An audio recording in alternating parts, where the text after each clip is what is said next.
Vipimo vya afya JWTZ. Wengi huanguka hapa.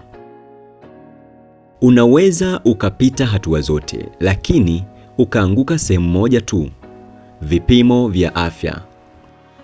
Na ukweli mchungu ni huu: wengi wanaondolewa hapa bila hata kutegemea. Karibu Jack Media TZ. Kila hatua ni maarifa na kila maarifa ni nguvu. Leo nitakuonesha vipimo vya afya vinavyotumika kwenye usaili wa Jeshi la Wananchi Tanzania na kwa nini watu wengi huanguka hapa.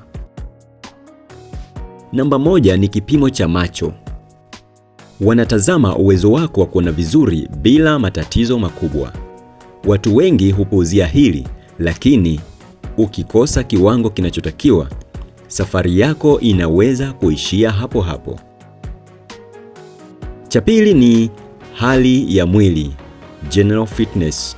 Hapa wanaangalia hali ya mwili wako kwa ujumla, kama unaonekana fiti, kama mwili wako uko tayari kwa mafunzo ya kijeshi. Hapa hakuna kubahatisha, ni lazima uwe tayari kimwili. Cha tatu ni magonjwa na hali za afya. Pia kuna ukaguzi wa magonjwa au hali za afya. Hapa wanakuhakikisha uko salama kuhimili mafunzo na majukumu ya jeshi.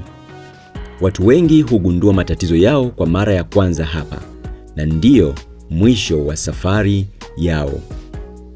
Ukweli ni huu: hauwezi kucheza na vipimo vya afya.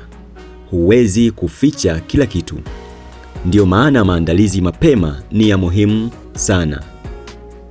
Kama una ndoto ya kujiunga na JWTZ, anza kujali afya yako sasa, sio kesho.